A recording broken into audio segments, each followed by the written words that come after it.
Job capítulo 28.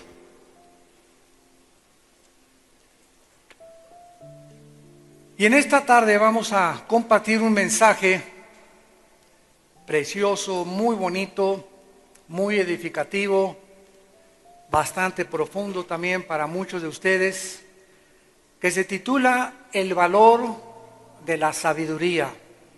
El valor de la sabiduría. Dice Job capítulo 28, que es nuestro pasaje, versículo 12, mas ¿dónde se hallará la sabiduría? ¿Dónde está el lugar de la inteligencia? No conoce su valor el hombre, ni se halla en la tierra de los vivientes. El abismo dice, no está en mí, y el mar dijo, ni conmigo. No se dará por oro, ni su precio por peso de plata. No puede ser apreciada con oro de Ofir, ni con ónice precioso, ni con zafiro. Versículo 20. ¿Dónde pues vendrá la sabiduría? ¿Y dónde está el lugar de la inteligencia? Porque encubierta está a los ojos de todo viviente, y a toda ave del cielo es oculta.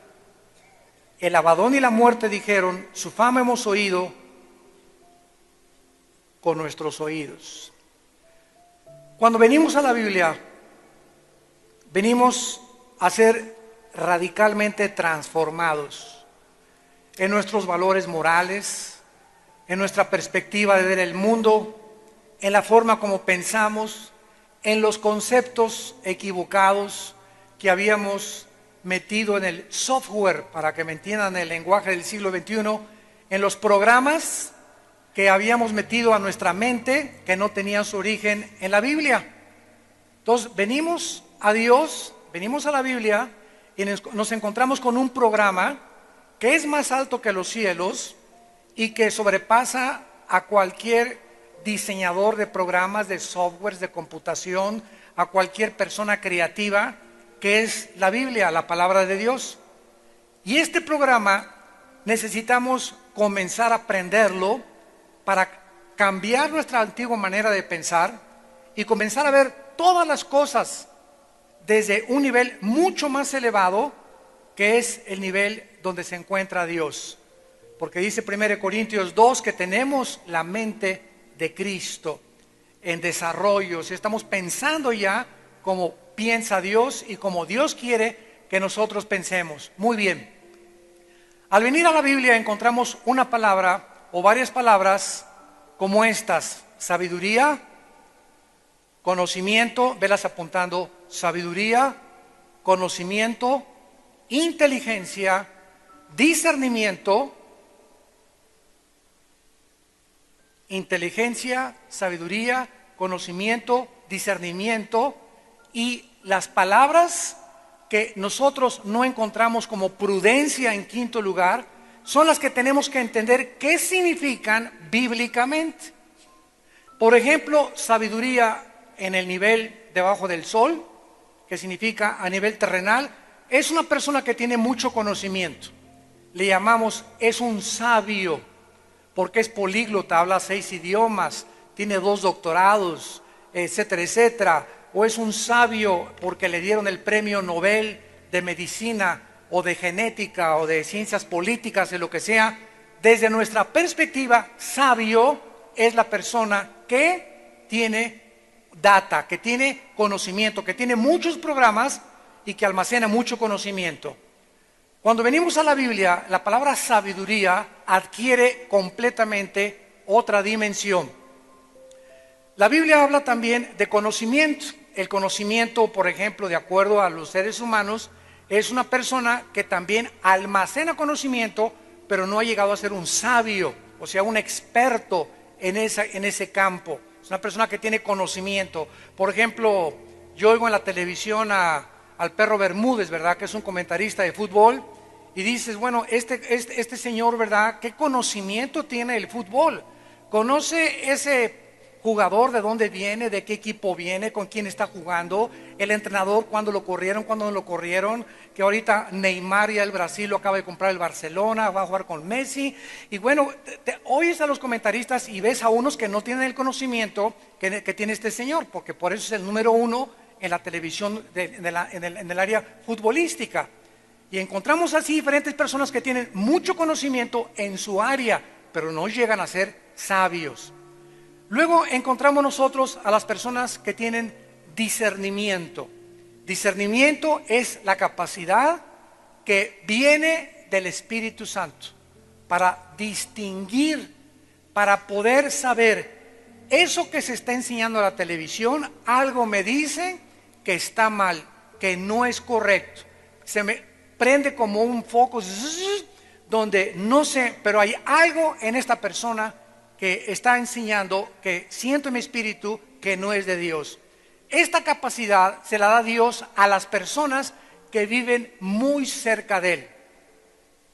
La Biblia le llama, no santos porque todos somos santos, pero hay muchos que tienen más santidad que otros porque tienen más cercanía a Dios o más comunión con Dios. Mientras más cerca vivas de Dios, tu espiritualidad sube más, upgrade le dicen en inglés, o te elevas a otro nivel que otros no tienen y que son compañeros tuyos en la iglesia y que no ven.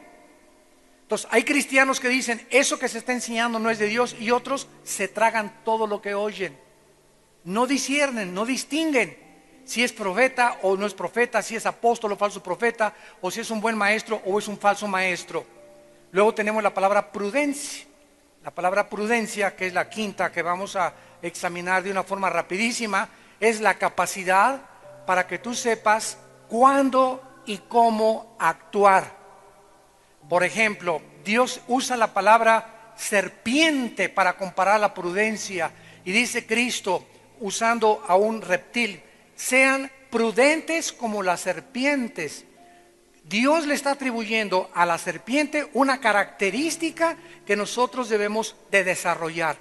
Y cuando nos metemos a estudiar la vida de los reptiles y la vida de las serpientes, encontramos que la serpiente es el único reptil que cuando ve un ratón, hagan de cuenta que el ratón está como a 5 metros míos, la serpiente tiene una vista y un cálculo de la distancia que ninguna otra criatura creada por Dios tiene en este mundo.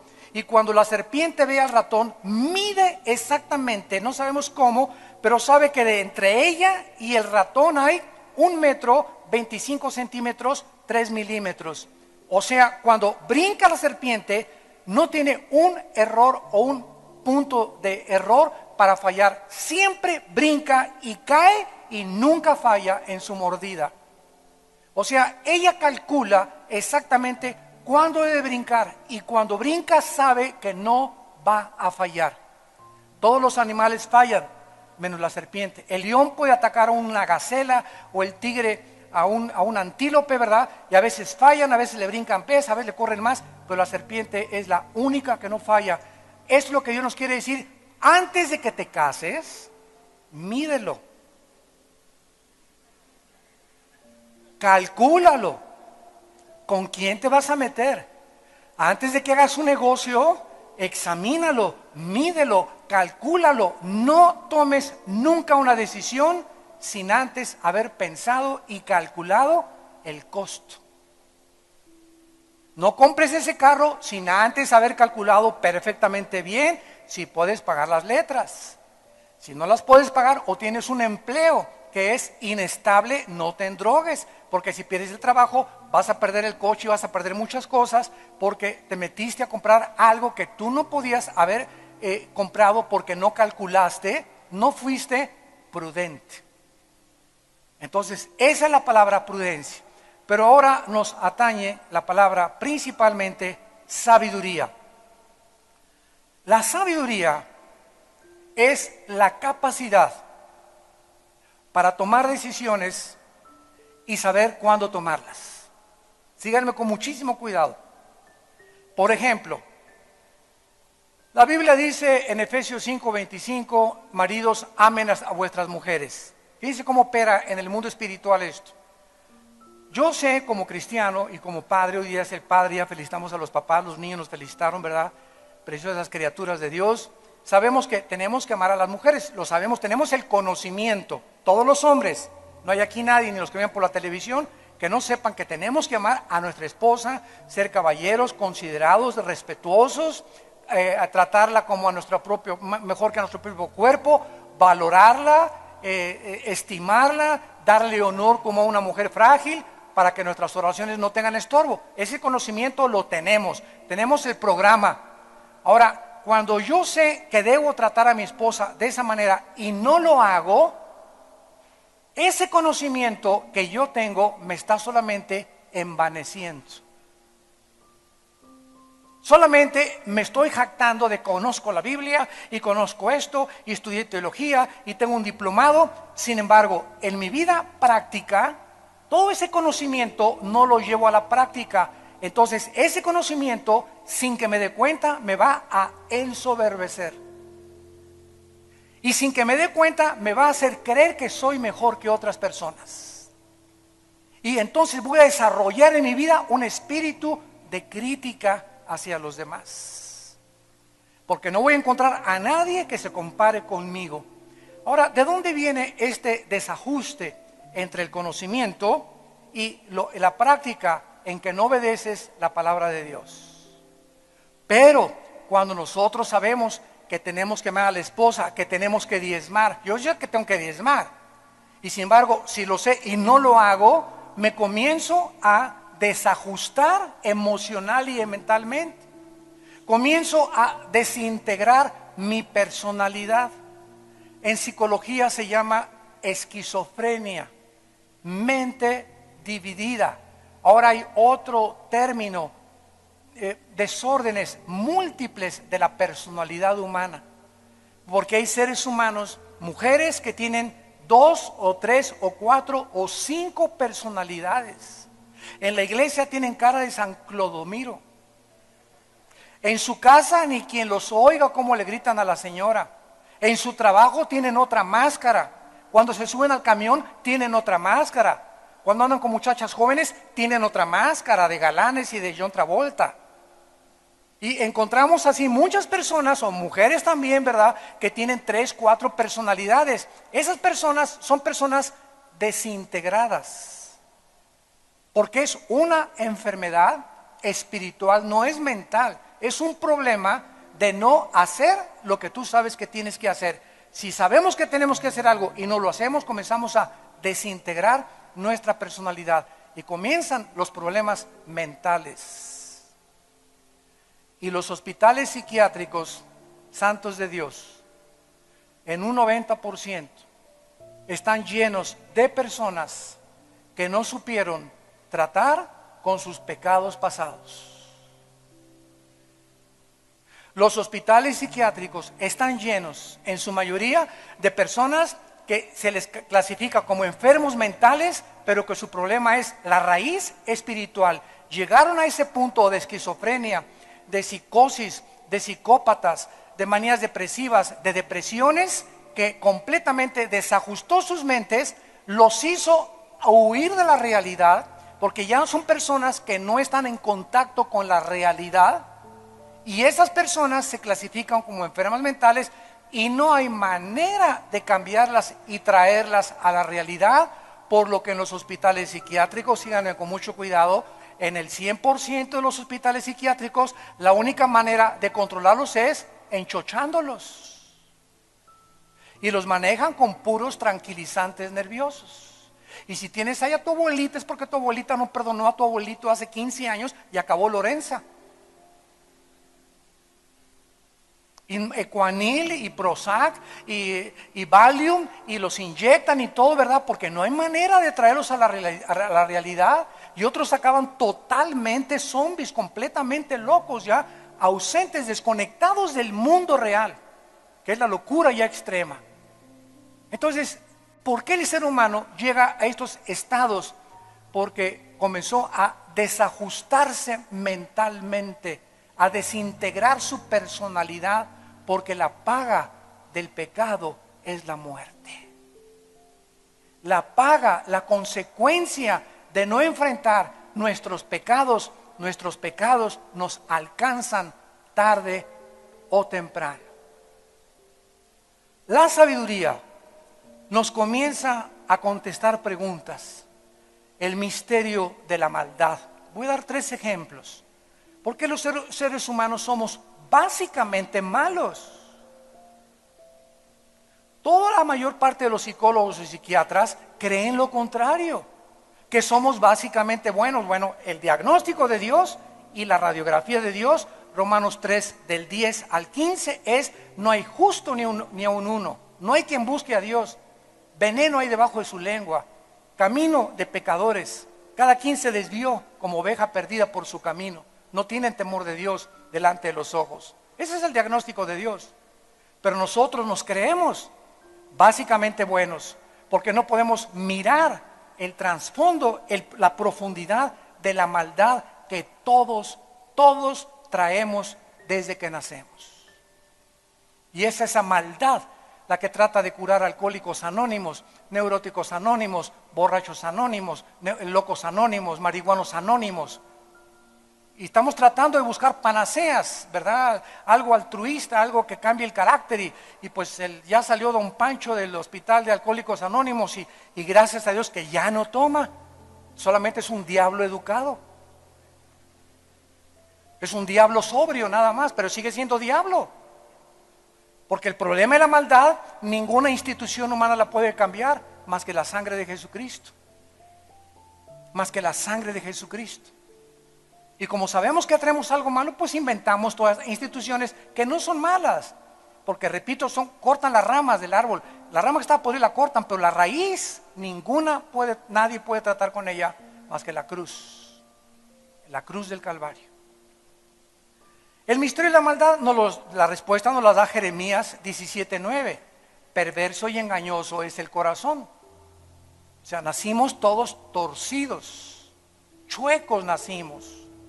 Y tenemos por tendencia, por naturaleza, escoger, robar, desear la mujer del prójimo, enriquecernos rápidamente, mentir, deshonrar, defraudar, satisfacer mis placeres.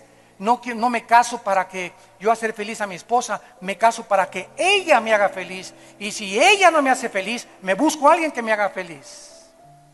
Y esa es la razón de la mayor parte de los divorcios actualmente en el mundo entero. Es que no me hace feliz. Oye, es que no te casaste para que te hicieran feliz. Ese es tu problema. Te casaste con la madurez suficiente para saber que el matrimonio es algo por lo cual vas a sacrificarte. Maridos, amen a la esposa como Cristo amó a la iglesia y se sacrificó por ella. Si no hay un sacrificio de parte de ti hacia ella, no es amor, es interés. Mis chilaquiles, préndeme la tele, ay, si metas al cuarto me la surto. Y todas esas actitudes del machismo famoso hacen que la mujer se vuelva frígida, se independice, formen el movimiento de liberación de la mujer y la feminidad, se cortan el pelo como los hombres y hay mujeres luchadoras, mujeres boxeadoras, mujeres bomberas, mujeres policías, mujeres soldados, y comienza la mujer a tomar puestos que son contrarios a la naturaleza femenina que Dios creó en ellas. Y comienzan a pisar los terrenos del varón porque comienzan a sentirse que son también como varones y que no hay diferencia entre mujer y varón y que una mujer puede ser presidente y gobernadora y todo, y comienzan a tomar una posición, y esto no es una posición machista ni chauvinista tampoco, sino es una posición que Dios eligió para que la mujer tuviera una carrera, el hombre tuviera otra carrera y se complementaran los dos.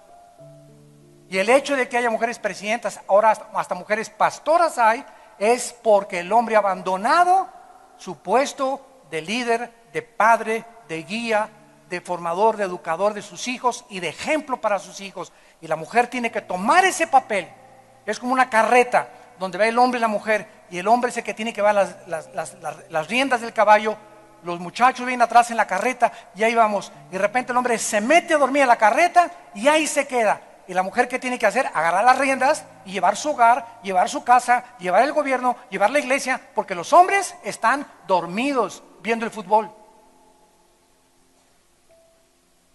Y esta es la razón por la cual Dios quiere que seamos sabios porque tenemos que entender que cuando comencemos a practicar lo que sabemos, nos volvemos sabios. ¿Qué es la sabiduría? El conocimiento llevado a la práctica. En sencillas palabras, el conocimiento llevado a la práctica te convierte en una persona sabia. Y cuando comienzas a adquirir la sabiduría, síganme con cuidado, cuando comienzas a volverte sabio, te llega dinero y sabes cómo usar el dinero. Cuando no eres sabio, te llega dinero o una oportunidad de trabajo y fracasas porque malgastas el dinero y la riegas con todo el corazón en el trabajo que te ofrecieron. Cuando no tienes sabiduría, Dios te manda una muchacha que valga la pena para que sea la madre de tus hijos y tú la tratas mal o abusas de ella y ella sale corriendo de ti. Dios te la quita y te casas con otra que no era la mujer que Dios tenía para tu vida. Porque cuando vino esa mujer, no tenías sabiduría para saber escoger. Por eso la sabiduría no la tienen los seres humanos. La sabiduría es la capacidad para que las decisiones que tomamos no nos lamentemos el día de mañana de lo que hicimos ayer. Esa es la sabiduría. Una persona sabia, las decisiones que toma, y yo tengo que tomar diario decisiones en mi matrimonio, y tú también. Tenemos que tomar decisiones diarias con nuestros hijos. Y si lo corrijo, si no lo corrijo, si le permito que meta marihuana, si no mete marihuana, y ahora que encontré que mi hijo es homosexual, y ahora que mi hijo encontré que es marihuano, y ahora que mi hija ya se fue, ¿qué hago? En esas circunstancias, ¿qué hago? ¿Qué hacemos? ¿Cuál es el próximo paso? Mi esposa descubrí que está enfriándose conmigo, ¿qué hago? ¿Cómo hago para que regrese conmigo? ¿Cómo hago que mi esposo lo encontré que es adúltero y que tiene una mujer? ¿Qué hago? Eso, ¿qué hago? Nos las da la sabiduría. La sabiduría. ¿Ven por qué es tan preciosa la sabiduría? ¿Y por qué dice la Biblia que es más valiosa que el oro y que la plata? Porque si tienes oro y tienes plata y no tienes sabiduría, no sabes usar el oro y la plata y lo desperdicias viviendo perdidamente. Pero cuando tienes sabiduría y te viene el dinero a tus manos, ese dinero lo multiplicas, lo inviertes en el reino de Dios, lo inviertes en cosas que te van a redituar. ¿Por qué? Porque está siendo guiado por la sabiduría de la palabra de Dios. Llega una mujer que vale la pena y sabes cómo tratar a esa mujer, sabes cómo hablarle a esa mujer, sabes cómo mantener contenta a esa mujer. La mujer se va a enamorar de ti porque le das lo que esa mujer está buscando en un varón. ¿Y por qué le das todo lo que le das y la tratas como lo tratas? Porque eres un varón sabio, porque practicas, guardas los mandamientos de Dios. En tu vida hay santidad, en tu vida hay integridad. Y entonces tienes un matrimonio feliz. Y cuando vienen los hijos, sabes cómo educar al chiquitín. Que desde que está en la cuna ahí,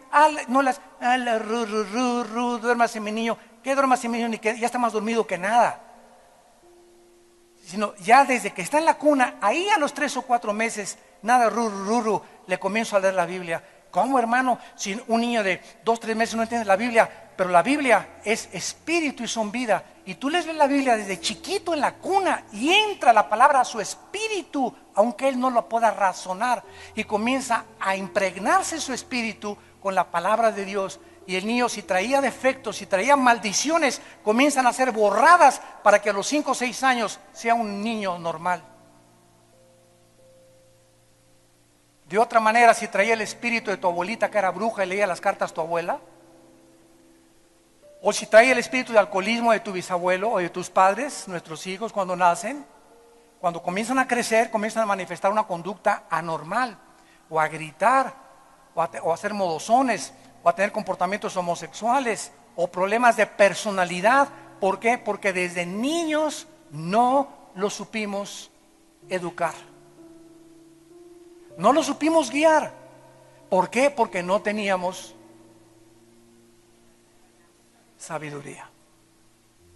Por eso es tan importante la sabiduría. Y comienza nuestro estudio, ¿verdad? ¿Dónde se hallará la sabiduría?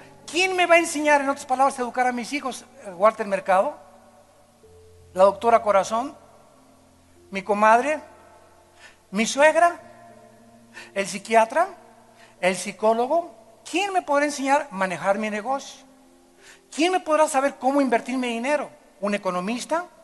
me dirá petrobonos, compra oro, compra euros, de repente cae el oro, de repente cae el euro, y cuando vengo a la Biblia me doy cuenta, ¿verdad?, que la Biblia me da la sabiduría para saber cómo educar a mis hijos, cómo invertir mi dinero, cómo vivir seguro, cómo debo tratar a mi esposa, a mi esposo, cómo manejar, organizar mi negocio, cómo vivir, cómo tratar a la persona, mis obligaciones con el gobierno federal, estatal y municipal, mis obligaciones para con Dios. La sabiduría nos comienza a enriquecer nuestra vida, y como dice Salomón en Eclesiastés, escudo es el dinero y escudo es el conocimiento, pero la sabiduría excede, que da vida a sus poseedores. Nos enseña a vivir la sabiduría. ¿Ven ustedes por qué la importancia que Dios dice, busquen la sabiduría? Vamos pues a comenzar a ver en primer lugar que la sabiduría no se encuentra por el esfuerzo humano. Dice Job 28:2, ¿dónde se hallará la sabiduría? ¿Dónde estará el lugar de la inteligencia? No importa cuánta investigación se haga, nadie sabe qué es el matrimonio más que el que lo fundó, Dios. No importa cuántas páginas de internet visites, nadie te va a enseñar a usar el sexo más que aquel que lo diseñó y lo creó, que fue Dios. No importa cuántos estudios y economistas y los presidentes traigan al mejor premio en economía, el premio Nobel de Economía, para que nos ayuden a organizar la economía del país. No importa cuánto busquemos de cualquier área, química, física, educación, matrimonial, sexo, lo que sea, nadie puede aconsejarnos más que Dios.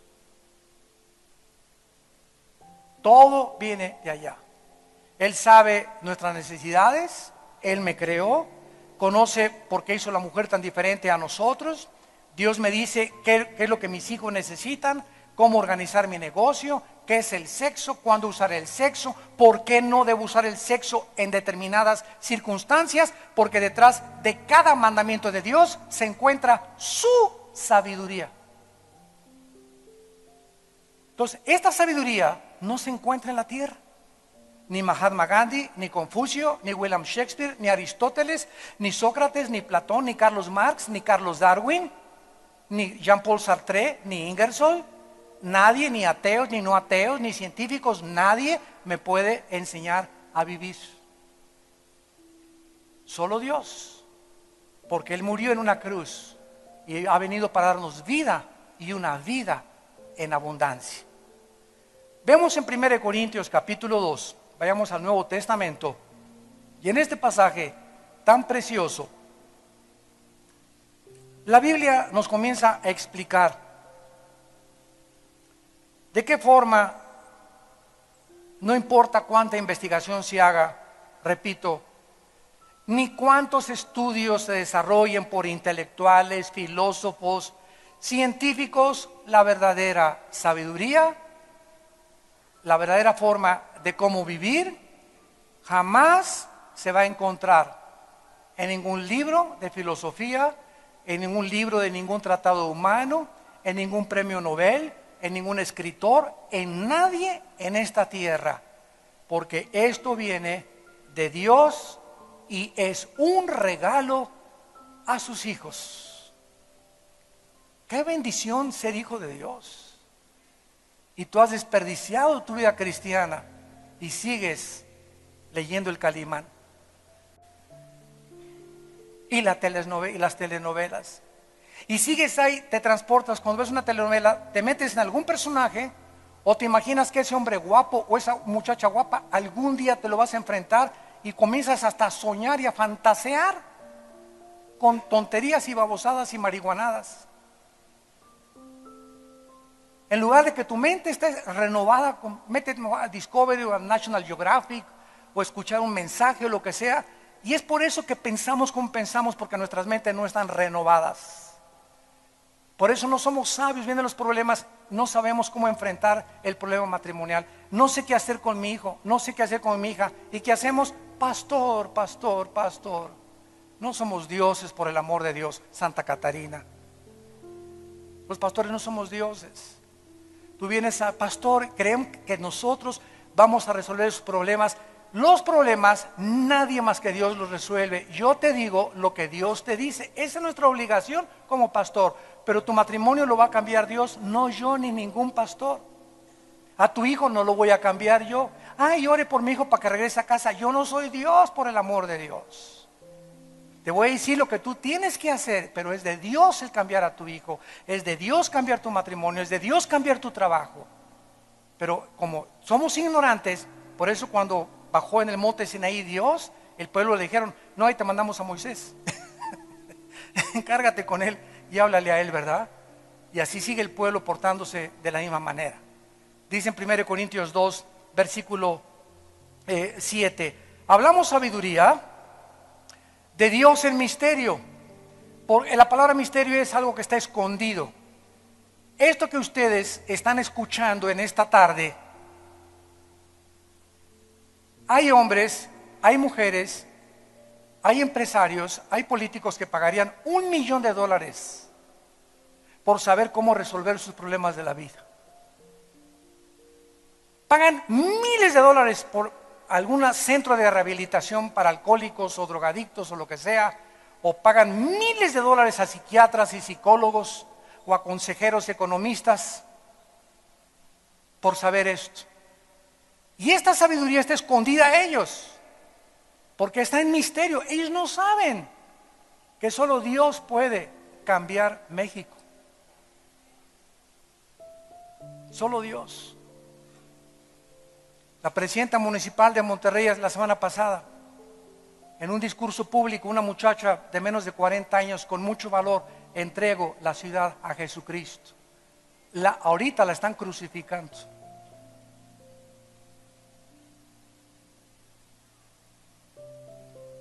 Hace 2000 años se repitió ahorita lo que hace 2000 años sucedió. Crucifíquenlo. Crucifíquenla. Queremos a Barrabás, que siga a Monterrey bajo el diablo. Con el pretexto de que en México es un estado laico. ¿Sabes qué? ¿Y qué que sea laico? Necesitamos a Dios. En Estados Unidos las monedas no tienen vergüenza de decir, en Dios confiamos las monedas americanas, en God we trust. El presidente de Estados Unidos, cada vez que termina un discurso dice, God bless you, Dios los bendiga. ¿Y para qué vamos tan lejos? Nuestro himno nacional que dice, por el dedo de Dios escribió. ¡Qué hipocresía tan grande! Y alguien se atreve a decir, entrego esta ciudad a Jesucristo, y es que violó, ¿y qué que haya violado lo que haya violado? Necesitamos a Dios. No podemos divorciar a Dios de la sociedad ni de las familias. Pero amamos más la política que a Dios. ¡Qué hipocresía! Y el corazón humano sigue rechazando la luz. Mejor hubiera dicho, la entregamos al diablo. Y así están contentos. Hablamos sabiduría en oculto, en misterio. Y dice la Biblia, la cual Dios predestinó antes de los siglos para nosotros, para nuestra gloria de nosotros. Es una gloria tener un matrimonio que funcione, es una gloria tener una familia feliz, es glorioso que mi empresa esté funcionando y produciendo y que yo pueda contribuir al reino de Dios. Es glorioso que yo pueda tener paz y vivir en paz, sin pastillas, sin alcohol, sin drogas, sin anestésicos. Es glorioso para nuestra gloria. Es este conocimiento que Dios nos da, la que ninguno de los príncipes de este siglo conoció. Y aquí está hablando de las potestades de Satanás. Si ellos hubieran sabido, si Satanás hubiera sabido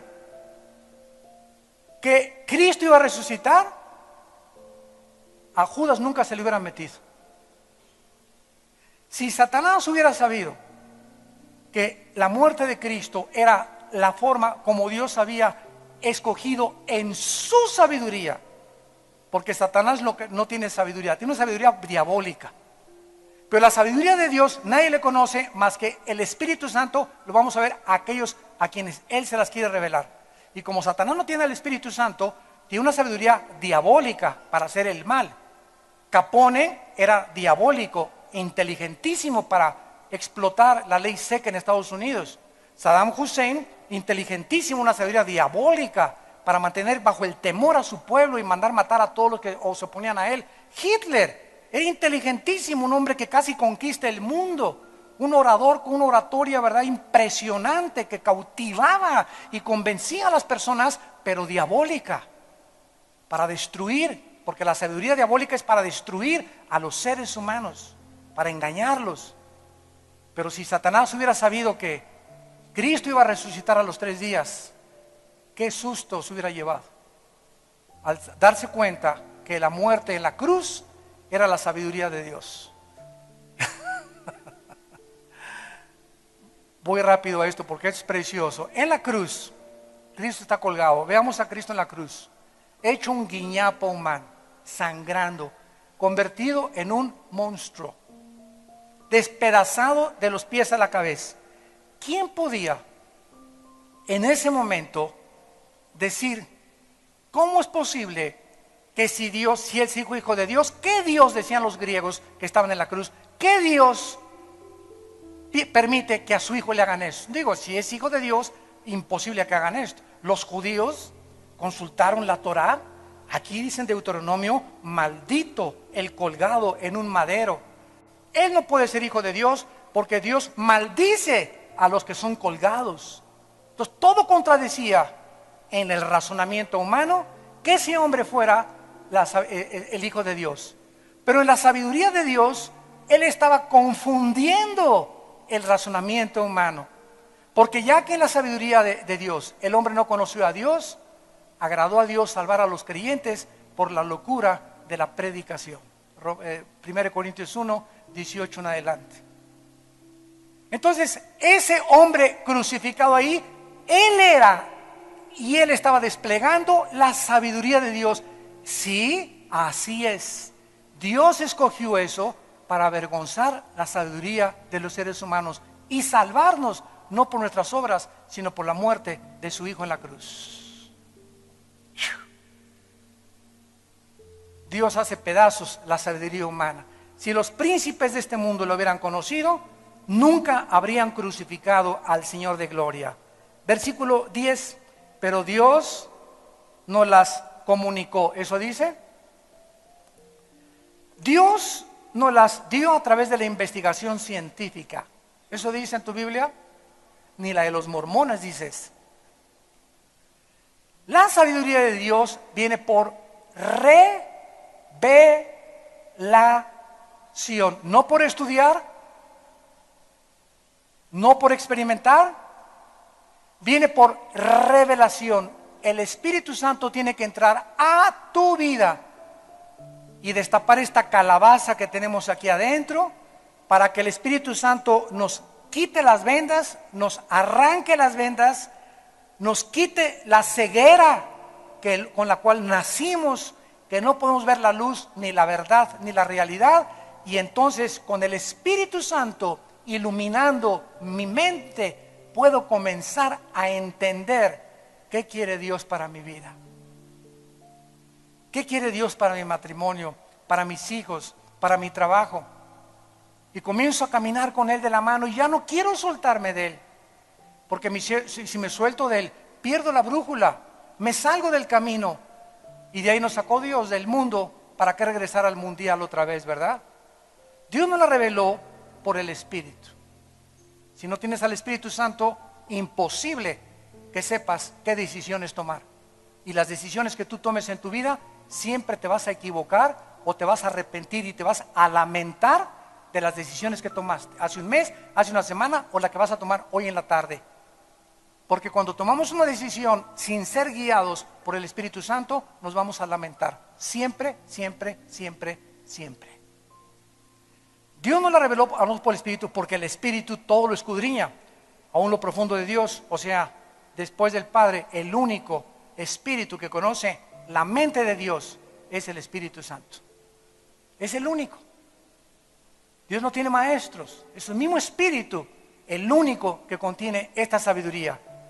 Y dice el versículo 11 que hace pedazos la famosa psicología que nació con Freud, tu padrino.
de los hombres sabe las cosas del hombre, sino el espíritu del hombre que está en él? Freud, hace como un siglo, poquito más de un siglo, principios del siglo XX, llegó a la conclusión de que el problema humano era la psique, la mente, por no tener la sabiduría de Dios. Porque la sabiduría de Dios en la Biblia dice que somos espíritu, mente y cuerpo. Entonces a Freud le faltaba esta pieza del rompecabezas y se concentró en la mente y no en el espíritu. Y dijo, voy a comenzar a tratar de hipnotizar a mis pacientes de neurastenia para pasarlos a un nivel inconsciente, para que inconscientemente los pueda conscientemente yo sanar, regresarlos a la conciencia para sanar su inconsciente. ¿Me seguiste? El mes que entra lo entiendes. O sea, Freud dice, voy a tratar de hipnotizar a un paciente, y al hipnotizar a una persona, la persona se desconecta de la conciencia, de la realidad. Entonces, una persona hipnotizada es como una persona dormida.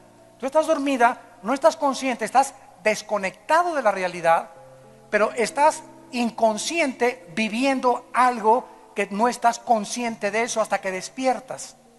Entonces, Freud duerme a las personas, las hipnotiza y en estado inconsciente comienza a través de una terapia cierta a tratar de regresarlos a la conciencia para sanar los problemas que tenían de neurastenia. Freud se equivoca gravemente y ¿sabe lo que pasa? Él se levantaba a la 1:30 o 2 de la mañana, en la madrugada, gritando y decía lo mismo que 50 años después dijo Adolfo Hitler: hay alguien en mi cuarto, se me están apareciendo. Y comenzaba Freud a sudar y era la persona más esquizofrénica y neurasténica y paranoia de la historia, el maestro del psicoanálisis.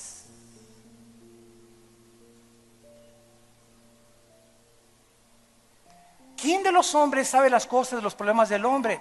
Pues solo Dios. Entonces, la psicología trata con la psique y el problema del hombre es más profundo que la psique si tú estás estudiando psicología. La psicología está en este nivel. El problema espiritual es muchísimo más elevado que la mente. El problema del hombre, de acuerdo a la sabiduría de Dios, es espiritual. La mente está afectada y estamos con problemas mentales, como ya lo vimos anteriormente, psicoanálisis, psicosis, manías depresivas, paranoias, esquizofrenia, etcétera, etcétera. Funcionamos equivocadamente porque el problema es la raíz. El espíritu está enfermo. Porque el espíritu no es el Espíritu Santo, es este espíritu con el cual naciste con los fusibles fundidos. Y eso hace que tú tomes decisiones equivocadas y te casas con una y no era otra. Y Elizabeth Taylor se casa con Leno y tampoco era ese. Y se casa con Ted Fisher y no era ese. Con Richard Burton y no ese. Y va de hombre en hombre, de mujer en mujer, de cigarro en cigarro, de botella en botella, de lugar en lugar, de Francia, Alemania, China, Francia, budismo, filosofías. Y así el hombre, siempre el hombre está buscando y nunca encuentra, porque Jesús es la verdad. Y eso es lo que ha llegado al hombre a la desesperación. Buscan, Salomón con 1000 mujeres, 700 tantas amantes y todo, bailarines, tenía Cepillín que le cantaba todos los días Salomón, y tenía ahí shows y tenía todo, ¿verdad? Y dice en Eclesiastés: vanidad de vanidades, a la risa le digo enloqueces, y al placer, ¿de qué sirve esto? Nuestra alma tiene sed, y esa sed, ese vacío que tenemos es Dios. Y hasta que tú no tengas a Dios, no podrás entender para qué naciste, a dónde vas y a dónde nos dirigimos. Y continúa diciendo Corintios: nadie le conoce las cosas de Dios sino el Espíritu de Dios. Y nosotros, versículo 12, no hemos recibido el espíritu del mundo, sino el Espíritu que proviene de Dios, para que sepamos. Ahí está el secreto. Ahora ya sé, ahora Cristo está en mí, ahora ya sé para qué vivo, ahora ya sé cómo funciona el matrimonio, ahora ya sé lo que tengo que hacer. Porque ahora ya no me guía la doctora Corazón, ni el psiquiatra, ni el psicólogo, ni el ateo, ahora me guía la Biblia. Este libro, como una antorcha que alumbra el lugar oscuro, a la cual haríamos bien en estar atentos en medio de tantas filosofías, confusiones y sistemas de pensamiento. Es este libro la luz, la única luz de los billones de volúmenes de literatura que hay, es la única luz que hay. Y si no es así es porque no te ha amanecido a la luz y al testimonio, dice el profeta Isaías. Versículo 14, y aquí está la explicación. Pero el hombre natural, o sea, el hombre que no tiene al Espíritu Santo, el hombre animal, no es que vengamos a los animales, pero la palabra suchicos que se usa aquí para natural es el hombre que nace sin el Espíritu de Dios, porque los animales tienen alma y tienen cuerpo, y las personas que no tienen a Cristo también tienen lo mismo que los animales, alma y cuerpo nada más. Duermen como osos, trabajan como burros, viven como caballos, maullan como gatos algunos, otros ladran, otros aúllan a las 2 de la mañana como coyotes, otros mastican como vacas. Y es la razón por la cual dice la Biblia en los Salmos que el hombre sin Dios no se diferencia mucho de los animales. La única cosa que lo diferencia es que todavía trae la conciencia de Dios, es todo, pero sin saber quién es ese Dios. Dijo Pablo, al Dios que ustedes adoran sin conocerle, le dijo a los filósofos ateos, es a quienes yo vengo a anunciarles. Entonces, el hombre natural, esas personas no perciben las cosas que son del Espíritu. ¿Por qué? Porque para ellos son locura. ¿Cómo es posible que Cristo ensangrentado sea la sabiduría de Dios? ¿Cómo es posible que este libro esté lleno de contradicciones? ¿Y cómo es posible que Dios mate a los cananitas? ¿Y que por qué la sangre? ¿Y por qué esto? Chocan. Tu abuelito, los filósofos, los intelectuales chocan con Dios, porque no es la razón ni el intelecto humano, sino la revelación de Dios la que nos hace entender las cosas del Espíritu Santo. Yo les conté hace mucho tiempo un debate que tuve, y lo puedo decir porque este hombre ya murió. Se llamaba Ernesto de la Peña, uno de los más grandes intelectuales que ha tenido México. En 1986, 87, después del temblor del 85 me acuerdo, tuve un debate con él en una estación de radio. Este hombre tradujo del griego al español la Biblia. Y cuando me dijeron que iba a platicar conmigo en el radio, una estación muy famosa en México, yo dije, caray, un hombre que tradujo toda la Biblia, el Nuevo Testamento en griego, qué bárbaro. Me voy a enfrentar con una persona que conoce la Biblia, porque la ventaja que tenemos nosotros es que al enfrentarnos a los ateos, a los científicos, a los intelectuales, es que conocemos sus terrenos de ellos, pero ellos no conocen los terrenos de Dios, y tenemos las de ganar, porque la Biblia hace pedazos cualquier sistema de filosofía que haya. Entonces, cuando me enfrenté con este hombre, le dije, pues este hombre, ¿verdad?, tradujo el Nuevo Testamento, el griego.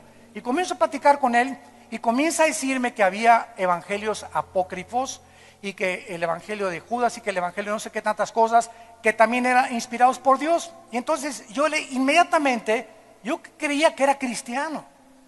Dije, oye, un hombre que tradujo, es un hombre con un conocimiento impresionante del Nuevo Testamento.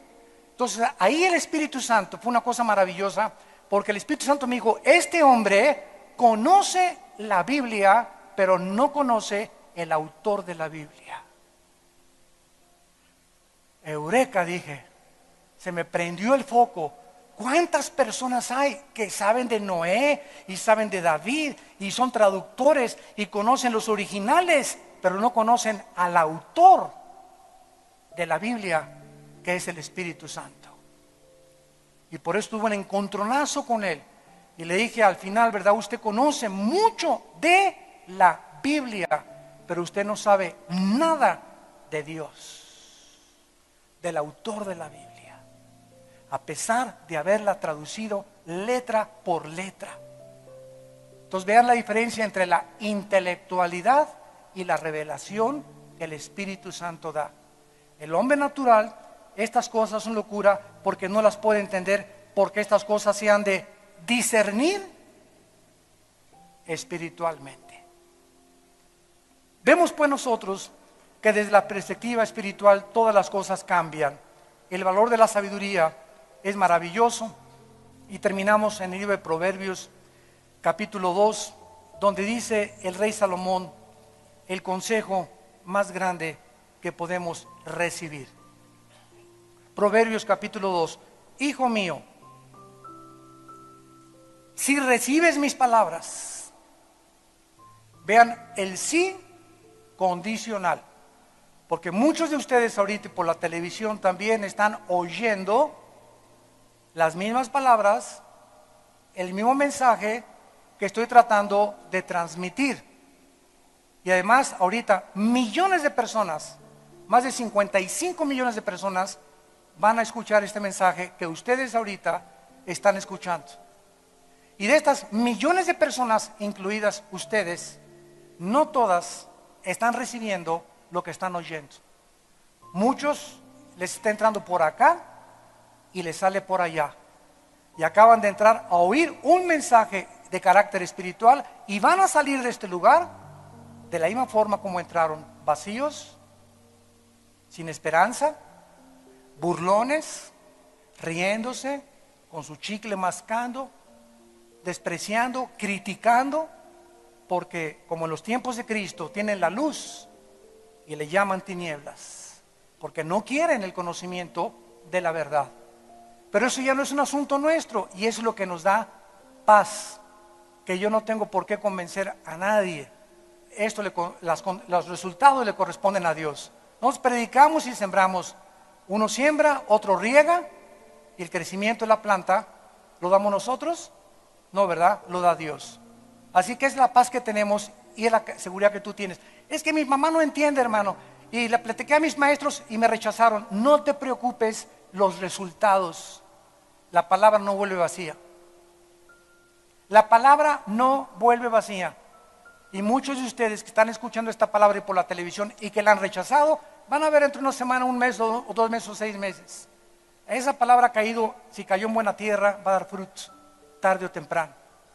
Dice Proverbios 2, si reciben mis palabras, condicionalmente, sí, y mis mandamientos guardan dentro de ti, haciendo estar atento tu oído a la sabiduría, a los consejos de Dios. Si inclinas tu corazón a la prudencia, a no tomar decisiones precipitadas en la vida, piensa antes de hacer algo en la vida. Piénsalo 5 veces antes de comprar algo, antes de tomar una decisión. Hazle caso a la prudencia. Recuerda las serpientes. No te lances, no tomes, no decidas hasta que no hayas calculado y tengas paz de que eso es guiado por Dios. Si clamas a la inteligencia y a la prudencia dieres tu voz, si como a la plata la buscas y la escudriñas como a tesoros, entonces entenderás el temor de Dios y hallarás el conocimiento de Dios, porque Jehová da la sabiduría y de su boca viene el conocimiento y la inteligencia. Él provee de sana sabiduría a los que caminan derecho,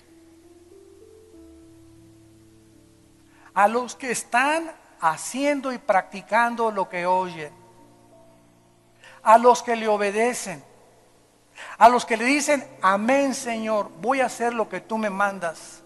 A ellos Dios les da la sabiduría, la capacidad de que cuando tomen decisiones sean bendecidas por Dios. Porque de Jehová da la sabiduría y de su boca viene el conocimiento y la inteligencia. Él provee de sana sabiduría a los rectos, es escudo a los que caminan rectamente. Caerán 1000 a tu lado y 10,000 a tu lado y a ti no te llegará. Él te librará del terror nocturno, de saeta que huele de día. Dirás, Jehová es mi esperanza y mi castillo, en él confiaré. Esa seguridad, esa confianza, guardarme de pleitos, de asaltos, de robos, etcétera, etcétera, de desgracias, Dios me cuidará. ¿Por qué? Porque Él es mi escudo. Y cualquiera que me quiera hacer un daño, primero se estrella contra Dios. Los escudos son cuando las flechas vienen y el escudo detiene las flechas antes que lleguen a tu vida y te maten. cuando tienes a Dios de escudo, ¿quién se podrá meter contigo? ¿A quién le podrás tener miedo? Entonces eres lleno de un valor de enfrentarte a la humanidad, a los hombres, al que sea, porque Él es tu escudo y esa confianza te le da la sabiduría. Y termina diciendo, ese escudo los camina rectamente, Él guarda las veredas del juicio y preserva el camino de sus santos. ¿Cuántas bendiciones para aquellas personas que en esta tarde han conocido el valor de la sabiduría? Puedes ahora, después de estas palabras y esta conferencia, apreciar qué valor tiene la sabiduría más que el dinero, más que el oro, más que la plata, más que cualquier cosa. Y la sabiduría está servida para que todo aquel que tenga hambre venga y coma gratuitamente. Y el que tenga sed, venga y beba de mí. Y ríos de agua viva saltarán dentro de tu ser para vida eterna. Gracias, Señor, por tu palabra. Te bendecimos y te damos las gracias por la sabiduría que se encuentra solamente en la persona de tu Hijo Jesucristo. Porque en Él están escondidos todos los tesoros de la sabiduría y del conocimiento. Gracias, Señor. En medio de una tierra árida y sedienta, bajo el sol abrasador de Galaad, surgió un hombre destinado a marcar para siempre la historia profética del pueblo de Dios. Su nombre era Elías, el Tisbita. No requirió pergaminos ni crónicas para que su fama se esparciera, pues su vida hablaba más alto que las gestas de muchos reyes. En el siglo antes de Cristo, Elías resplandeció como un faro de verdad, desafiando a los soberanos de su tiempo y encendiendo de nuevo la fe en un reino que se había sumido en la oscuridad. Su papel en los designios de Dios era incuestionable. Como anticipó el profeta Malaquías, en el capítulo 4, versículo 5. He aquí, yo os envío al profeta Elías antes que venga el día grande y terrible del Señor. Esta profecía mantenía viva la esperanza en el corazón del pueblo, que aguardaba el regreso de este intrépido mensajero. Los detalles de sus orígenes eran difusos, lo que contribuía aún más al misterio que rodeaba su figura. Se sabía que era de Galaad, pero nada se revelaba sobre su linaje, acrecentando así la fascinación por su persona. Elías no era un hombre de palabra vacía, era también un hombre de resistencia admirable. La Escritura nos dice, en Primera de Reyes 17:1, que enfrentó con valentía al rey Acab, anunciando una sequía devastadora por mandato del Altísimo. Su carrera, delante del carro de Acab desde el monte Carmelo hasta Jezreel, da testimonio de su vigor físico y de su entrega inquebrantable. Su caminar estuvo marcado por prodigios y el cuidado providencial de Dios. Después de confrontar a Acab, el Señor le ordenó refugiarse junto al arroyo de Kerit, donde los cuervos le llevaron alimento de manera milagrosa. Cuando el arroyo se secó, Dios lo envió a Sarepta de Sidón, donde una viuda, como estaba predicho en Lucas 4:26, sería instrumento de provisión divina. Allí, Elías fue canal del poder de Dios, asegurando que la harina y el aceite de aquella casa nunca se agotaran. Lucas nos recuerda la enseñanza de Jesús sobre el humilde siervo que, a pesar de cumplir grandes tareas, se considera siempre siervo inútil, reflejando la actitud de Elías, siempre fiel a su llamado, sin buscar honores. La vida de Elías nos transporta por senderos de fe y milagros, desde las colinas de Galaad hasta las regiones de Samaria y Galilea, sembrando enseñanzas eternas de obediencia y dependencia del Señor. En una de esas travesías, ocurrió un encuentro inolvidable. 10 hombres leprosos, marginados y desesperados, clamaron a Jesús por misericordia. Jesús, al verlos, les indicó que fueran a los sacerdotes, y mientras obedecían, fueron sanados. Uno de ellos, un samaritano, al comprender la magnitud del milagro, regresó glorificando a Dios y dando gracias a Jesús, testimonio del alcance universal de la gracia divina. Al llegar a Sarepta, Elías halló a una viuda, al borde de la desesperación, con sus últimos puñados de harina y gotas de aceite. Con todo, Elías le transmitió un mensaje de esperanza. Le pidió primero un pan, y le prometió que su provisión no se acabaría hasta que volviera la lluvia sobre la tierra. Aquella promesa puso a prueba su fe, confrontándola con la decisión entre el temor y la confianza plena en Dios. Pero pronto, la tragedia golpeó aquel hogar. El hijo de la viuda cayó gravemente enfermo. En su angustia, la mujer reclamó a Elías, expresando el quebranto del alma humana frente al dolor. Movido por la compasión y lleno de fe, Elías tomó al niño en sus brazos, lo llevó a su aposento y clamó fervorosamente a Dios, extendiéndose 3 veces sobre el cuerpo inerte del muchacho. El Señor escuchó su súplica y la vida fue restaurada al niño. La madre, testigo del milagro, reconoció a Elías como un auténtico hombre de Dios, cuyas palabras emanaban verdad y poder. Su fe fue renovada, y este prodigio quedó como prueba viva de la misericordia divina. Pero aún faltaba otro gran desafío. En el Monte Carmelo, el Señor instruyó a Elías a presentarse nuevamente ante Acab, prometiéndole que enviaría la tan ansiada lluvia sobre la tierra seca. Este llamado preparaba el escenario para un enfrentamiento épico entre la fe verdadera y la idolatría desenfrenada. Acab, en medio de una hambruna devastadora en Samaria, envió a buscar alimento junto a Abdías, un fiel servidor del Señor que había arriesgado su vida, ocultando a los profetas perseguidos por Jezabel. Elías, plenamente consciente del peligro, obedeció sin titubeos la orden de Dios. Su historia sigue tejiendo un hilo de fe y coraje que inspira a todos los que oyen su relato. Desde la provisión en Sarepta hasta el inminente desafío en el Monte Carmelo, la vida de Elías nos enseña que la dependencia de Dios nunca queda sin recompensa. Mientras la tierra languidecía bajo la sequía, Acab y Abdías dividieron las rutas en busca de pastos para sus animales. En su camino, Abdías se cruzó de manera inesperada con Elías. Reconociendo al profeta, se postró con reverencia, temiendo las represalias de Acab, aunque él mismo había protegido valientemente a los profetas del Señor. Elías le aseguró que él mismo se presentaría ante Acab. Esta no era una simple reunión.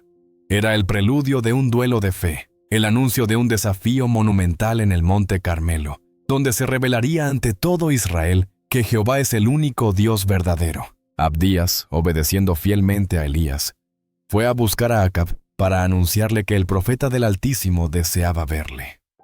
Al encontrarlo, Acab no tardó en confrontar a Elías, acusándolo de ser el causante de los males que azotaban a Israel. Pero Elías, con firmeza y sin temor, refutó al rey, declarando que la verdadera raíz de las desgracias era la idolatría desenfrenada y la rebelión del pueblo contra el Señor. Entonces, Elías propuso un desafío definitivo: convocar a toda la nación en el Monte Carmelo, incluidos los 450 profetas de Baal y los 400 profetas de Ásera que comían a la mesa de Jezabel. Era el momento crucial para que el pueblo dejara la indecisión y escogiera a quién servir: al Dios verdadero o a los ídolos vanos. En la cima del Carmelo, ante una muchedumbre dividida en su fe, Elías lanzó un llamado ardiente: ¿hasta cuándo claudicaréis entre dos pensamientos? Si Jehová es Dios, seguidle, y si Baal, seguidle. La confrontación era clara, el mensaje directo, y el pueblo, viendo la seriedad del desafío, aceptó la prueba. La señal sería sencilla pero contundente. Se prepararían 2 novillos, uno para los profetas de Baal y otro para Elías. El verdadero Dios respondería enviando fuego del cielo. El pueblo, expectante, accedió a la propuesta, comprendiendo la magnitud de lo que estaba en juego. Elías cedió la iniciativa a los profetas de Baal, permitiéndoles escoger y preparar su sacrificio, invocando a su deidad para que respondiera con fuego.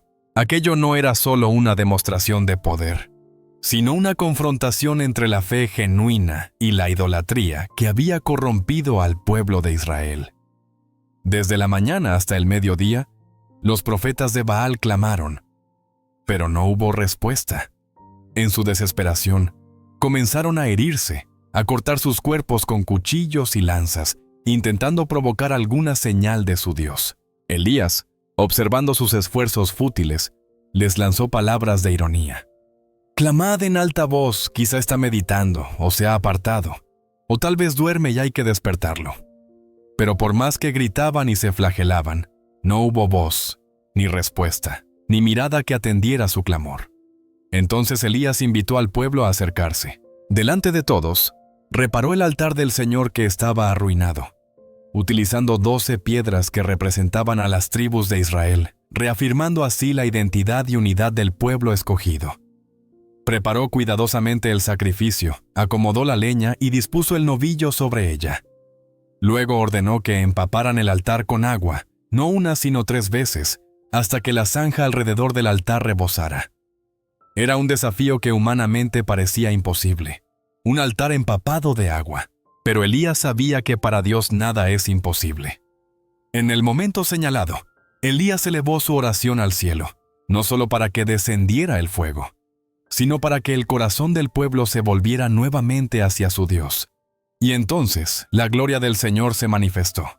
El fuego descendió desde el cielo. Consumió el sacrificio, la leña, las piedras y hasta el agua que llenaba la zanja. Ante semejante prodigio, el pueblo postrado en tierra clamó unánime: «Jehová es Dios, Jehová es Dios». Elías, obedeciendo al mandato divino, ordenó que los profetas de Baal fueran llevados al arroyo de Quizón, donde fueron ejecutados, erradicando así la idolatría que había contaminado a la nación. Luego de esta victoria sobrenatural, Elías anunció a Acab que la lluvia se acercaba. Mientras el rey partía, Elías subió a la cima del monte Carmelo, se inclinó hasta el suelo y oró fervorosamente, enviando a su siervo una y otra vez para que mirase hacia el horizonte. Tras 7 veces de buscar, el siervo divisó una pequeña nube, tan pequeña como la palma de una mano, que se alzaba desde el mar. Era la señal esperada. En poco tiempo, el cielo se oscureció de nubes, los vientos se levantaron, y la lluvia cayó torrencialmente sobre la tierra reseca. Era una prueba tangible de la misericordia de Dios, que restaura la tierra y el corazón de su pueblo. Pero la victoria del Carmelo despertó la furia de Jezabel. Enterada de la caída de sus profetas, juró vengarse de Elías. Temiendo por su vida, el profeta huyó hacia el desierto, dejando atrás a su siervo, y se refugió bajo la sombra de un enebro.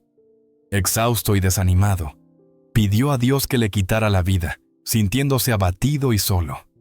En ese instante de profundo quebranto, el Señor envió a un ángel para ministrarlo.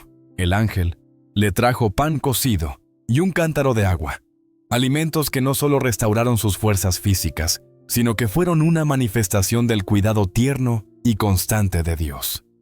Después de que el ángel lo fortaleciera por segunda vez, Elías emprendió un viaje de 40 días y 40 noches hasta el monte Horeb, el monte de Dios, lugar de encuentros sagrados y revelaciones divinas. Allí, refugiado en una cueva, Dios le preguntó: «¿Qué haces aquí, Elías?». El profeta, con el alma abierta, confesó su ardiente celo por el Señor y su profundo sentimiento de soledad, creyéndose el único que aún permanecía fiel. Dios le respondió de manera sorprendente. No se manifestó en el viento huracanado, ni en el estruendo del terremoto, ni en el fuego abrasador. En cambio, le habló mediante un susurro apacible, una voz suave que penetró hasta lo más profundo del corazón de Elías. Era una lección divina. Dios no siempre se revela en la grandiosidad de los milagros, sino también en la quietud, en la paz silenciosa que transforma el alma. Aquella suave y apacible manifestación fue una enseñanza profunda para Elías.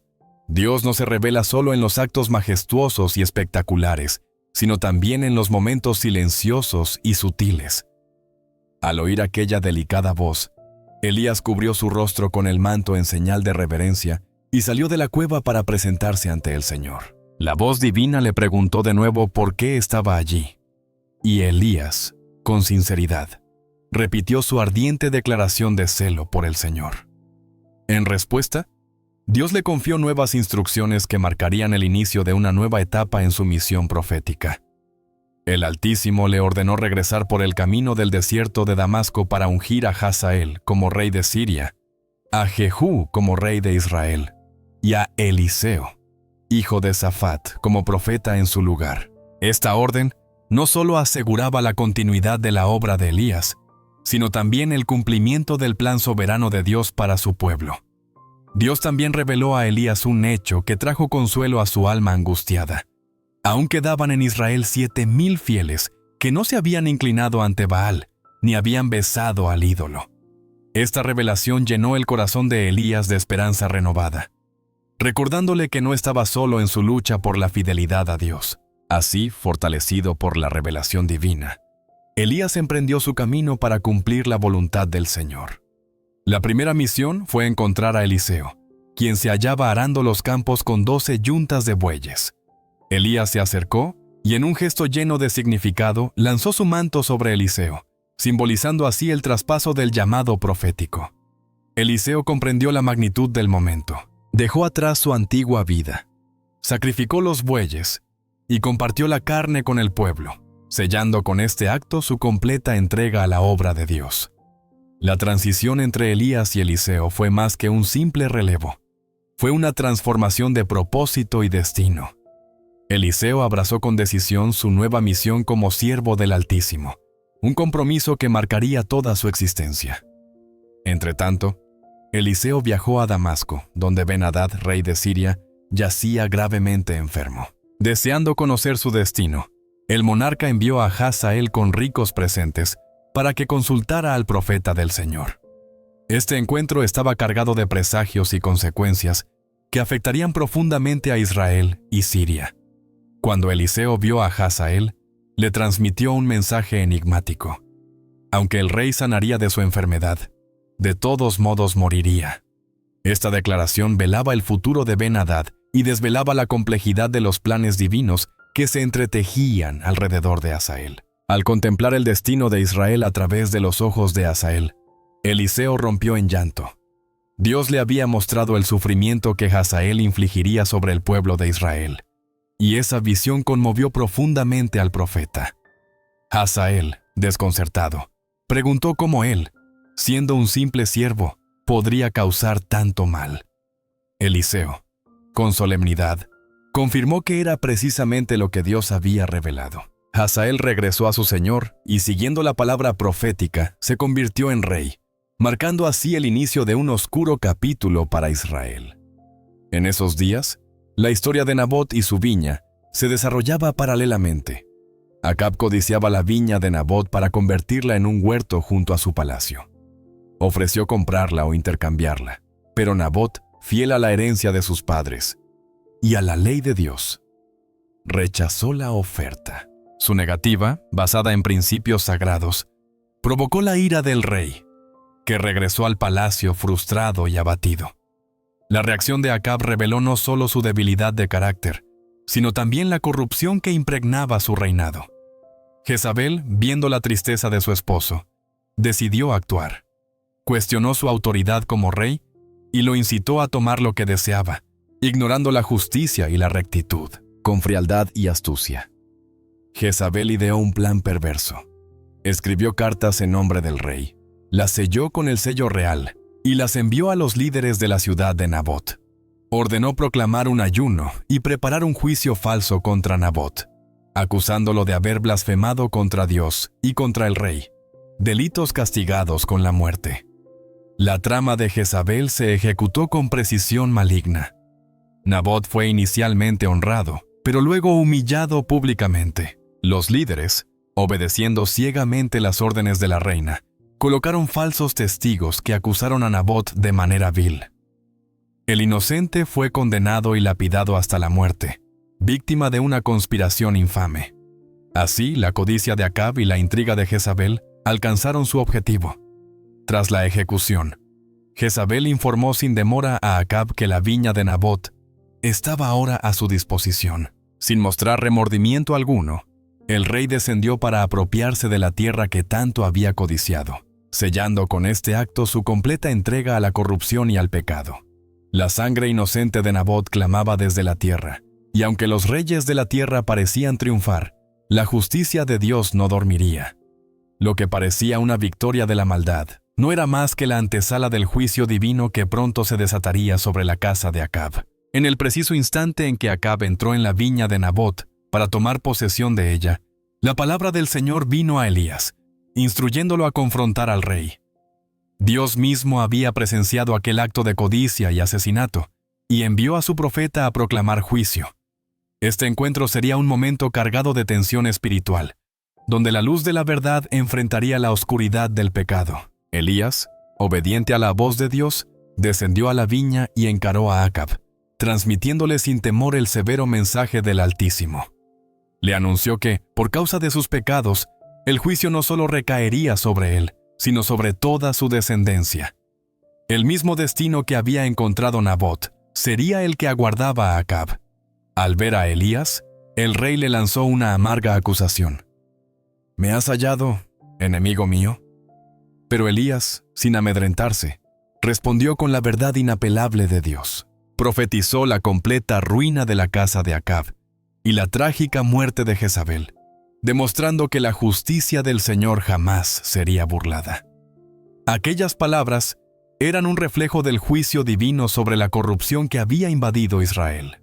La historia de Nabot, de Acab y de Jezabel permanece como una advertencia eterna sobre las consecuencias de la codicia, la injusticia y la idolatría. La sentencia que Elías pronunció fue clara y contundente. Los perros devorarían a los miembros de la casa de Acab que murieran en la ciudad, y las aves del cielo se alimentarían de los que perecieran en el campo. Tal era la condena para un rey que, bajo la influencia de Jezabel, había seguido los caminos abominables de los amorreos, a quienes Dios había expulsado de la tierra prometida. Sorprendentemente, al escuchar el oráculo de Elías, Acab mostró una reacción inesperada. Rasgó sus vestiduras, se cubrió de cilicio y anduvo humillado, signo de luto y de un corazón quebrantado. Este gesto, aunque tardío, revelaba que, incluso en la profundidad del pecado, había espacio para el arrepentimiento. Dios, que ve el corazón, tomó nota de este cambio y, en un acto de misericordia, decidió postergar la calamidad anunciada para los días de Acab, mostrando así su compasión y su disposición a perdonar al que se humilla delante de él. Pero la historia no concluyó allí. Tras la muerte de Acab, su hijo Ocosías subió al trono. Al caer enfermo, en lugar de buscar al Señor, envió mensajeros a consultar a Baal-Zebub, el dios de Ecrón. El ángel del Señor ordenó a Elías interceptar a esos mensajeros y cuestionar la necedad del rey. ¿Acaso no hay Dios en Israel para que vayáis a consultar a Baal-Zebub? Elías anunció sin vacilar el juicio de Dios. Ocosías no sanaría de su enfermedad, sino que ciertamente moriría. Los mensajeros regresaron a Ocosías con el mensaje del profeta. Al escuchar la descripción del hombre que les había hablado, el rey reconoció de inmediato que se trataba de Elías, el tisbita. Decidido a enfrentarlo, Ocosías envió a un capitán con 50 soldados para aprehender al profeta. Pero Elías, con la autoridad de un enviado de Dios, declaró: «Si yo soy hombre de Dios, que descienda fuego del cielo y consuma a ti y a tus 50». Y el fuego cayó, confirmando la soberanía del Señor. No obstante, el rey insistió, enviando un segundo capitán con otros 50 hombres, pero el resultado fue el mismo. El fuego descendió y los consumió. Por tercera vez, Ocosías envió un capitán con 50 soldados. Sin embargo, con humildad y reverencia, se postró ante Elías, suplicando por su vida y la de sus hombres. Este acto de humildad cambió el curso de los acontecimientos. El ángel del Señor instruyó a Elías a descender sin temor, y así lo hizo. Este episodio demostró que la soberbia conduce a la destrucción, mientras que la humildad abre la puerta a la misericordia divina, incluso en medio de la confrontación. La historia de la codicia de Acab por la viña de Nabot, junto con la manipulación cruel de Jezabel, nos enseña que ningún acto de maldad pasa desapercibido ante los ojos de Dios. El enfrentamiento entre Acab y Elías en la viña de Nabot fue un claro testimonio de que la justicia divina prevalece por encima de toda intriga humana. Aunque Acab mostró signos de arrepentimiento, su legado de desobediencia continuó con su hijo. Ocosías Al buscar respuestas en un Dios falso, repitió los pecados de su padre, demostrando la triste repetición de la rebelión en la dinastía. El encuentro final entre Elías y los mensajeros de Ocosías subraya la supremacía de Dios sobre las potencias humanas y la autoridad irrevocable de sus profetas.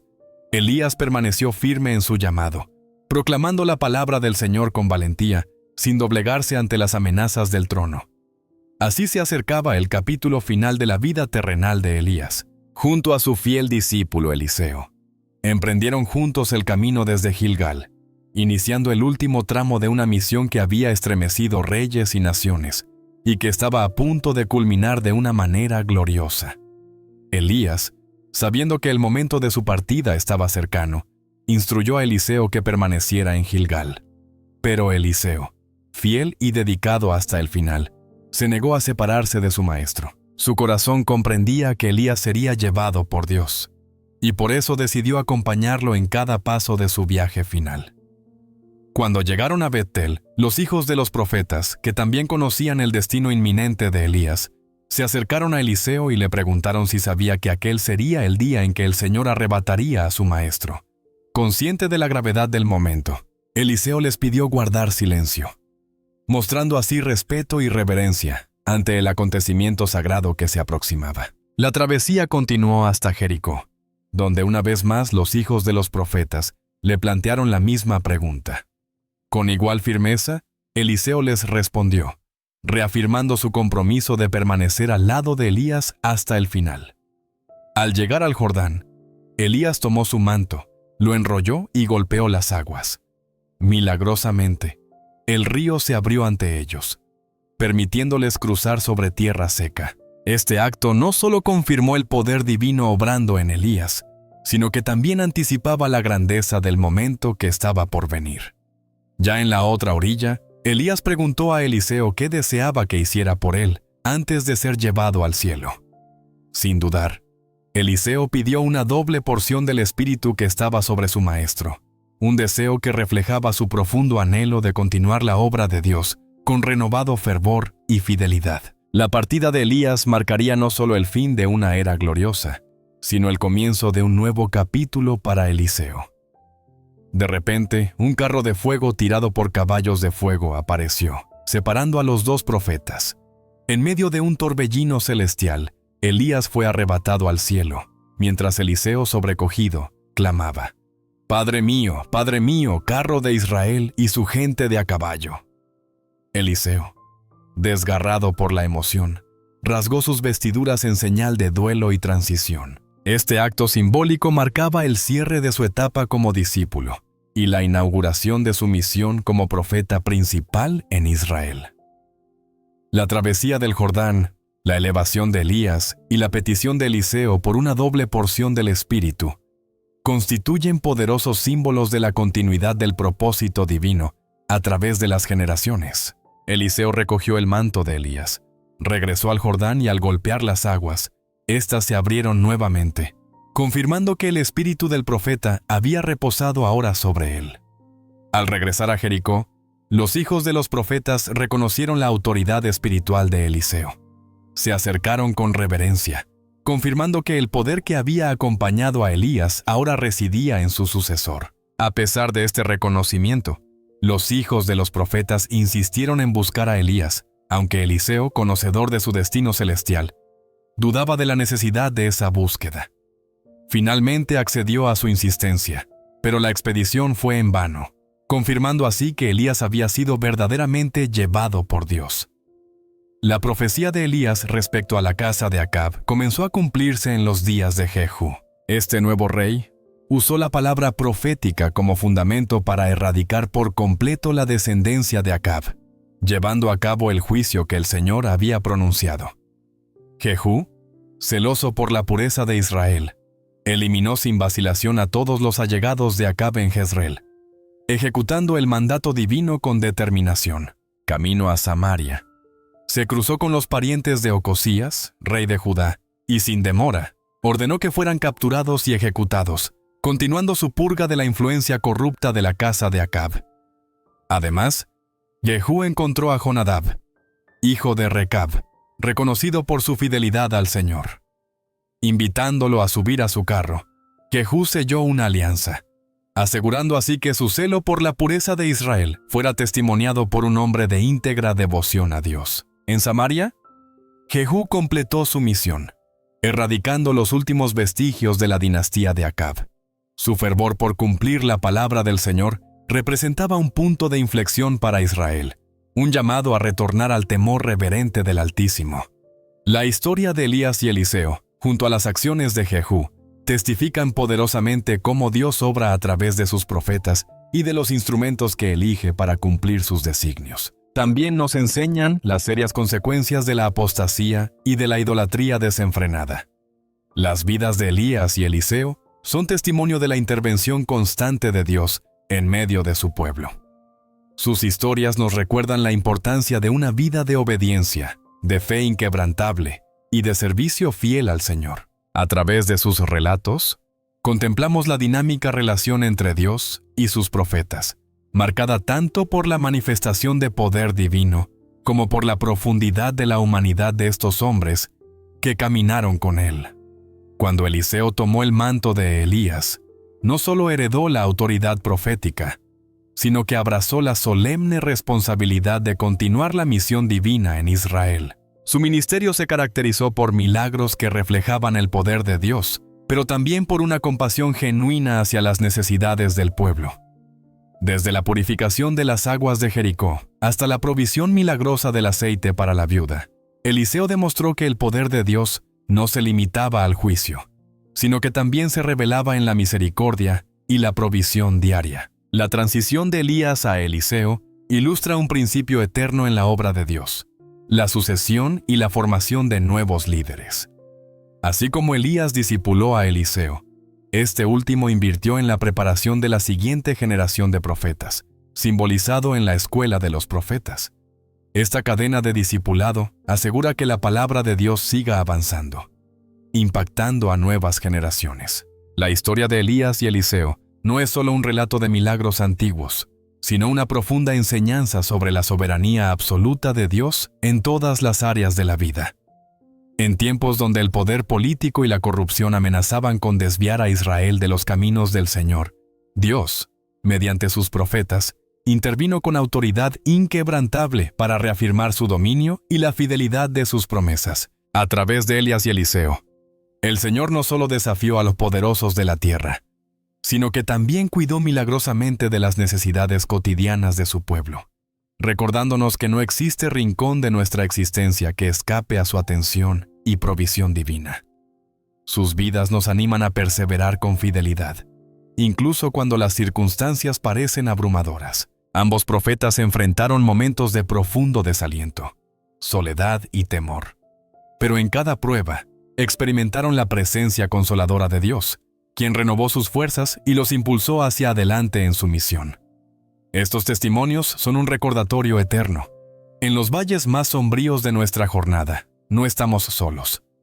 El Dios que sostuvo a Elías y a Eliseo sigue siendo nuestro refugio y fortaleza, guiándonos con su mano invisible. La fidelidad de Dios hacia sus siervos resplandece como un faro en sus historias, asegurándonos que, pese a las pruebas o las incertidumbres de la vida, Él sigue obrando en nosotros y a través de nosotros para llevar a cabo sus propósitos eternos.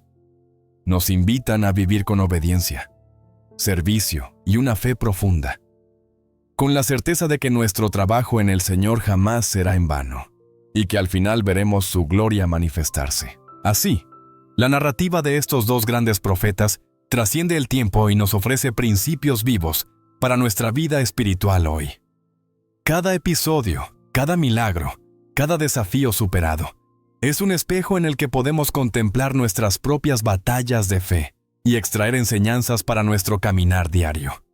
Uno de los legados más impactantes de sus vidas es la fuerza de la oración constante y ferviente. Tanto Elías como Eliseo cultivaron una relación íntima con Dios, buscaban su dirección en cada paso y confiaban plenamente en su voluntad.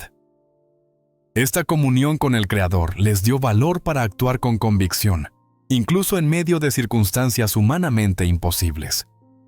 Nos enseñan que la verdadera eficacia en la vida no proviene de nuestras habilidades humanas, sino de la fortaleza que encontramos en Dios. Además, la valentía espiritual que demostraron sigue siendo una inspiración. En días donde la idolatría y la injusticia dominaban, ellos permanecieron firmes, proclamando la verdad con integridad y desafiando las fuerzas del mal.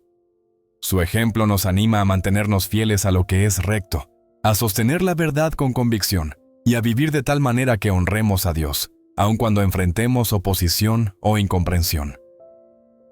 El relato de Elías y Eliseo también resalta la importancia vital del discipulado y la transmisión de la fe. La manera en que Elías preparó a Eliseo para continuar la obra del Señor nos recuerda que estamos llamados a invertir en la próxima generación, compartiendo nuestra fe y nuestras experiencias para edificar el cuerpo de Cristo y asegurar que la obra de Dios continúe.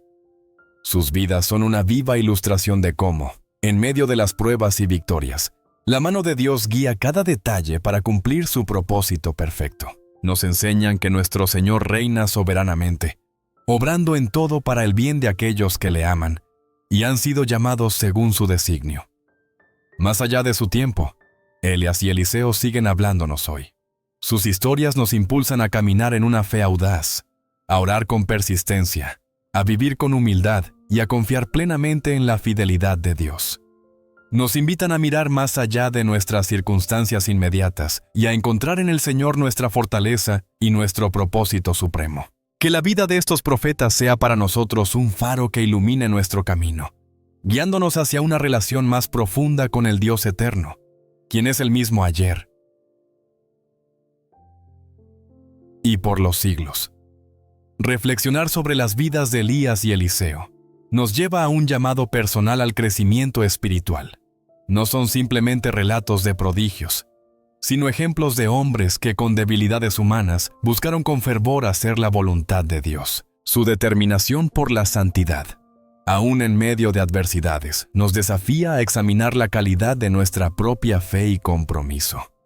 Nos recuerdan el poder de la oración persistente, como aquella oración de Elías clamando por lluvia, que no fue una petición casual, sino una intercesión perseverante basada en la promesa divina. La profundidad de la fe y la sinceridad del corazón son la verdadera esencia de la oración eficaz. La humildad que marcó sus vidas resalta como una virtud esencial. A pesar de los grandes milagros obrados por sus manos, siempre apuntaron la gloria a Dios, reconociendo que toda autoridad proviene del cielo. En una época donde la autopromoción es exaltada, su ejemplo nos llama a vivir con sencillez y reverencia, reconociendo que todo don perfecto desciende del Padre de las Luces. La fidelidad de Dios, evidente en cada etapa de sus ministerios, nos conforta profundamente. En cada dificultad, en cada necesidad, en cada momento de desánimo, Dios permaneció fiel. No solo proveyó y protegió, sino que también los guió y corrigió con amor. Así también podemos confiar plenamente en la fidelidad de nuestro Dios, que nunca abandona a los suyos. La vida y ministerio de Elías y Eliseo resuenan hasta nuestros días como una poderosa inspiración. Nos llaman a vivir con fe valiente, a perseverar en la oración, a caminar con humildad y a confiar sin reservas en la fidelidad inquebrantable de nuestro Dios. Que sus testimonios nos inspiren a dejar un legado de fe y obediencia que impacte a nuestra generación y a las que vendrán, para la gloria de Dios y el avance de su reino sobre la tierra. Al contemplar sus historias, descubrimos que no solo relatan lo que fue, sino que también nos muestran lo que podemos llegar a ser cuando rendimos plenamente nuestras vidas al Señor. El compromiso de Elías y Eliseo con la verdad de Dios, aún en medio de una sociedad que se alejaba de sus caminos, nos desafía a ser portadores de su luz en nuestro propio tiempo. En un mundo lleno de confusión moral, el ejemplo de estos hombres de Dios nos exhorta a mantener firmes nuestras convicciones, a sostener en alto la antorcha de la verdad divina y a ser ejemplos vivos de justicia y santidad. Su coraje y determinación nos inspiran a enfrentar los desafíos de nuestra época con fe firme y esperanza activa. Así como Elías confrontó a los profetas de Baal y Eliseo extendió sanidad y provisión a los necesitados, también nosotros somos llamados a ser instrumentos de transformación, usando los dones que Dios ha puesto en nuestras manos para bendecir y edificar nuestro entorno.